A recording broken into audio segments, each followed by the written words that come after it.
तिकडे महायुतीत पुन्हा एकदा नाराजीचं वारं व्हायला लागलंय। भंडाऱ्यात अजित पवार गटाचे खासदार प्रफुल्ल पटेल यांनी एक संदेशच कार्यकर्त्यांना दिलाय। युतीचं डोक्यातून काढून टाका असं प्रफुल्ल पटेल यांनी म्हटलं आहे।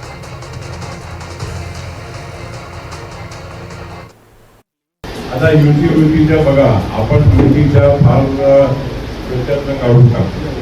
कारण कसं असतो की आता प्रभाव म्हणजे तुम्हाला जमलं तरी करायचं, जमला नाही तर नाही करायचं, असा आमच्या धोरण ते राहणार।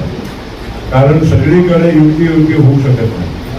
प्रभागामध्ये आपल्याकडे उमेदवार असेल, कोणी दुसऱ्याकडे असेल, आणि आता 3 पक्षांची युतीमध्ये तिसऱ्याकडे असू शकतो।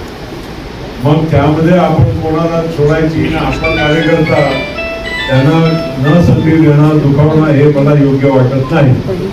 म्हणून जे आपल्याला इथे सोयीच्या वाटत असेल ते आपण बघू।